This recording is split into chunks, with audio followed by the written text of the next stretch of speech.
Hello, and welcome to episode number 75 of Fresh Approach Fitness, a wellness company. Sonia here. It is September 27th, 2021, and I am so grateful that you are here to join us today. We've got a fascinating topic, and a topic we don't talk about enough. We were never really taught to talk about it. It was quite personal and very secretive. There definitely wasn't a lot of advice in this area. So you ready? Grab your pen, your paper, your coffee, your tea, your water, and let's get started. I want to start with saying, how was your weekend? What did you do this weekend that brought some simple pleasures into your life? Very fitting for the beginning of this morning's podcast because there was a time where I wasn't able to do simple pleasures in my life. Being busy raising 3 kids and working full time and not having a solid relationship with money. I was always in a space of scarcity. I still to this day, and I know I've touched on this on different podcasts, I still to this day have to push past limiting beliefs from my ancestors, including my dad. Not my mom so much. She's outgrown that, but she's got my dad pulling her back. Not out of anything besides fear, right? They're totally fine, and I know they watch their pennies and they pay attention to life, and I'm not sitting here talking about them, but this is true for many people in their 70s. It's just the story that they've known is completely different than where we're at now. So what I'm here to teach you about today, or to share with you, not to teach you, but to share with you, is how my story has changed, how my relationship with money has changed especially over the course of the last 5 years, when I really became independent and focused on what matters to me. So you ready? Let's get started. What if you could say yes? Yes to living in the moment, yes to trusting that there is enough, and yes to more simple pleasures in life. Wouldn't that feel wonderful? Money is a weird topic, and I love talking about it because I believe the more accessible it is to everybody, the more knowledgeable everybody will become about it. Some people get super squirrely about money, but on today's episode, I want to burst through some of the money myths and misunderstandings and explore how creating financial abundance is for everyone. There is enough to go around. And if you think for one fraction of a second that your money mindset doesn't impact every area of your life, then you're wrong. So I'm sharing how and why I had to dramatically upgrade my money mindset and how it set me free from feelings like fear, worry, anxiety, and pressure. Those are the most common feelings that we associate with money, which is what leads us to avoidance.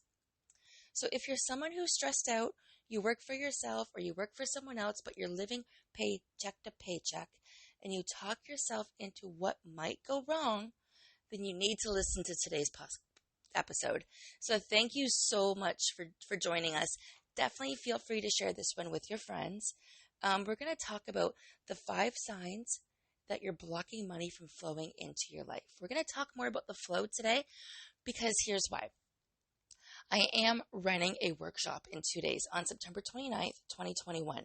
Now, depending on when you're catching this particular episode, you can always email me, message me, reach out, and I will send you out a copy of the workshop, or we'll do another one, or we'll just hop on a call and do a conversation around it. But I definitely want to share with you why it's so important to be in the know about where your dollar goes. And it boils back to what I said earlier. Yes to living in the moment. Yes to trusting that there's enough. And yes to more simple pleasures in life. So this motivation all started, it resurfaced again this weekend when I took my daughters, 2 out of my 3 daughters, we went apple picking. And it's a family tradition from when I was a little kid, and my dad would put me on his shoulders to help me reach the apples. And I remember when my girls were little, there were times where we couldn't afford it. And there was no possible reason we couldn't afford to spend $40 or $70 once a fall to go apple picking. No reason at all. I remember not that long ago, maybe 10 years ago, I would be looking into my bank account to see what I could and couldn't afford, to see if I needed to transfer money, what was in there, what was going through. I didn't have a plan for my money. We have to give our dollars a purpose. Give every last dollar a purpose. So I want to share with you what's changed and how. Okay? I'm not going to get into so much detail today about this. I invite you for a one-on-one conversation. But a lot of it is my mindset about money. I now know that there is enough. I trust that if I do the work, it'll show up. And it does show up. It shows up in mysterious ways. I say a great affirmation every single day looking in the mirror. I will share that with you. Why don't I take this opportunity to share this with you right now? Again, I know I've shared this one before. So I say this one in the mirror. Money, I am so grateful for you. I am alive today, and I wouldn't be without you. Every day you are there for me, taking care of me, and I cannot thank you enough for enabling me to be, do, and have all of my heart's desires. You're always showing up in unexpected ways to surprise me, and it feels like a fun game. I love it when you show up. Thank you for your generous nature and for giving me a life of freedom. I love you. I also say money flows to me effortlessly and easily. I am open to receive. And for every dollar I spend, I get that back 3 times the amount. Thank you, thank you, thank you. Now I say this mantra, or these mantras, a couple times a day looking in the mirror. And that has changed huge for me. But let's go back to my story of the weekend. So there was a time where simple pleasures weren't a part of my day-to-day life. You know, simple pleasures were something I really had to scrimp and save for because, you know, when I was in this marriage, actually in both marriages, money was an issue. But money was an issue with my parents as well. It's all they ever really thought about. And they were still fighting up until maybe a couple of years ago, if they're still not fighting about money. And money for me is a huge dark cloud. And I'm just talking about my personal experience, but let's slow this down for a second and bring it back to the foundation. How many divorces and separations and arguments that you know stem from money? How many people buy lottery tickets hopeful that they will win money? How many people make decisions based on what they can or can't afford, or don't make decisions at all and then go to money markets or money marts and do cash advances? And all of those things exist because we're not in charge of our money. Our money is in charge of us. So Saturday, apple picking. I had Megan and Brooke, and we had Hudson, and we all came back to the house, and we had so much fun. We got back to the house, and we're singing and dancing. Tony and Brooke are making their signature dishes, and the mood is light. It's energetic. It's happy. It's joyful. We're all embracing in simple pleasures. We've got Hudson at 1.5 years running around the house, kind of chaotic, but it was fun, right? Without that heavy, dark cloud on top of you, life can be fun again. So when I say it wasn't always like this for me, believe me, I was always boring from Peter to pay Paul. My anxiety was super, super high. My decisions were based on whether I had the money or I didn't have the money. I would secretly or openly in front of my children, so unfortunately I've taught this trait, log into my bank account and check whether or not I could afford to do things. I felt like there was never enough. And by that token, I honestly felt I wasn't enough because I was struggling. And the struggle was real. So, I am so grateful now that my story's changed, that my mindset with money has changed, that my relationship with money has changed. Now I get to say yes to living in the moment. Yes to trusting that there's enough. Yes to more simple pleasures. And yes, I am still planning and preparing for my financial future. I'm going to ask you a personal question. What emotional reactions do you have when you think about money? Fear, shame, anxiety, guilt? I've been there. Those are common emotional reactions to money problems. While payday might bring excitement and happiness, it is very short lived, especially when you realize there's more month left than money. Obviously, we want to flip that script, right? We want there to be more money left than month. We want your paycheck to show up in your bank account without even realizing it's payday. And like a day or two later, you check your account and be like, wow, I got paid and didn't even realize it, because you're not living paycheck to paycheck anymore. Once you start to think about it, there are heaps of emotions that come up when you start thinking about money. You might not think of money as an emotional issue, but it is the foundation of all issues. Money has so much emotion engaged with it. People have really strong emotional attachments to money, even if they don't realize it. So, here's my favorite saying: a CEO knows where her money goes. I created this not that long ago when I decided to move into the realm of including money into my foundation when it comes to helping people live happier and healthier lives. You've heard me share this before. I start my day off with mindset and then movement, meals, before I go and make the money. I've made myself a priority first. Money is last on my list. Money is no longer the top. It doesn't control me. I control money. I plan my money. I decide where it goes. I am in charge of money. So a CEO knows where her money goes. So whether you're a mom listening to this, mom or a dad, an entrepreneur, employee, a social seller, which is a term I've coined instead of network marketer, we are all the CEOs of our lives. So this Wednesday, I am hosting a workshop, as I talked about, but consider this workshop to be the beginning of your new stress-free life. One of financial freedom and saying yes to those simple pleasures more often. Those simple pleasures don't have to be elaborate or expensive. You deserve to be living your best possible life while setting yourself up for financial success. So, how's that sound? Good? Are we done? No, we're not done, because I promised you 5 signs that you're blocking money from flowing into your life. We're also going to go into some affirmations today. So we all have a relationship with money. As you've just heard me talk about, my relationship, thankfully, it's one of the things I'm grateful for. My relationship has changed. Most of the time it's a love-hate relationship, but it doesn't have to be this way. It can be a loving, gracious relationship, like the mantra I shared. When we fail to manifest abundance, most of the time we are unknowingly sabotaging our own intentions. So let's talk about the 5 blocks that may be blocking you when it comes to receiving money. Negative money talk. So I'm going to go back into my dad's negative beliefs here, limiting beliefs here. And again, it's not his fault.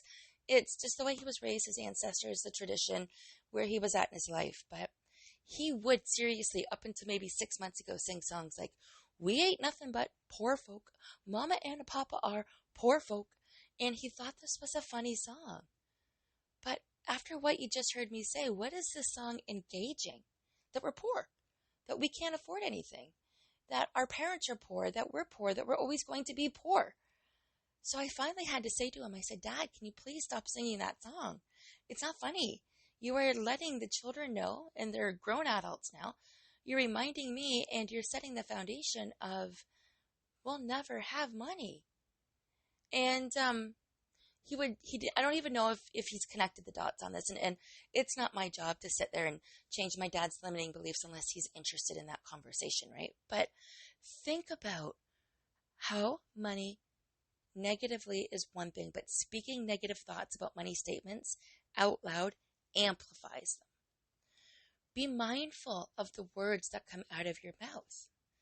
The more you say things, the more you think, the more you believe. Here are a few phrases that I've completely removed from my vocabulary since working on my money mindset. The first one, hustle. The word hustle is completely gone.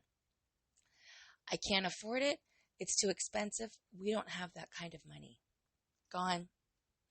When it's easy to spit out, I'm trying to read my handwriting here. When it's easy to spit out of the average statements, try to rephrase them with a positive spin or stop using them altogether. Right. So normally I don't take notes, but every once in a while I write something down. So, my mantras are all about what money has done for me. Money is providing me an opportunity to help others because it's provided me my cell phone bill each month and my phone itself and pen and paper and a laptop and clothes to wear. Money has provided all of those things. So while it's easy to spit out any negative statements about money, if you can't rephrase them to something positive, eliminate them altogether. How about this? Guilt and shame about money. We all have some guilt or shame when it comes to money in forms of debt, poor investment choices, poor decisions, or purchases we regret making. Release them. What's done is done. Release them and move on. Learn from the experience. When you hold on to the shame of debt, that's what you're going to get is more reoccurring debt. So a year ago, I had a lot of debt. I did. COVID hit. I closed my studio. I was broke. And yeah, you just heard me lower my voice there intentionally because we do that when we're ashamed and embarrassed, right? We kind of whisper. Fast forward 6 months, I was debt free. Now I am using my money to invest back into my business and in helping other people as I'm completely working on my money mindset so I can write my future. This all goes towards working on your future and those goals, which is why we did the money mindset workshop after we did the vision board workshop. But if you didn't do the vision board workshop, don't worry about it. It is not too late. Okay, so I held on to that shame and debt. I hid it from Tony, and I hid it from my family that I had some debt because I was embarrassed. I was doing great. I had my studio, but you know what? COVID hit. I had to shut everything down. I had to pivot, and I did pivot. I absolutely did pivot. I had to lean into somebody who I didn't know how to trust people about money. And maybe you've been there. Maybe you've been in a broken marriage, or you've got limiting beliefs, ancestry deep, where you don't know how to have that conversation and ask for help about money without feeling worse, right? And even if it's your own sense of feeling. But it wasn't until I opened up and shared that I was able to get help with my situation. But more importantly, with that comment of opening up and sharing, I was opening up and sharing with myself, and then I was able to pull myself together. So the moment I decided to talk about it, the moment I decided to face my own reality, I got some release from shame, guilt, and money. So money beliefs. Your beliefs around money could be very well blocking you from receiving. When you think about money, what comes to mind? Do you find yourself talking negatively about the money you have or don't have? Do you get stuck on the premise that money is evil, or people with money are greedy, or if you have money, you'll never know who your friends are? I've heard these stories my whole life. While there are people out there that do evil things with money, you can't generalize money along with them because those are the people that would have been evil or greedy anyways, with or without money. Money helps you show your true colors. If you're generous in nature, you're still going to be generous with your money. And here's the thing. I'm able to help my kids this year. 2 of my kids, I'm able to help them with automobiles. And, circumstances prevailed where it's the exact same time for both kids. And it's like, okay, what am I going to do? I'm not sitting here in abundance of money yet. I'm working on it. But I'm still not going to say no because I know the money is going to come. I trust and believe, and I'm going to do the work, and I am going to help them. No matter what, I'm going to help them. And here's the caveat to that. Not only am I helping my children, I am not loaning them the money. If you haven't done so yet, listen to Dave Ramsey's or read Dave Ramsey's Total Money Makeover. And his recommendation there about helping family is to never loan family the money. Simply gift it. You pay it back yourself if you're taking off on line of credit or if you don't have the assets, but do not loan money to family. Gift it. Here's why. when we have the relationship between employee-employer, we believe that we're doing the work, the employer gives us the money, right? So we live in fear that they can control us.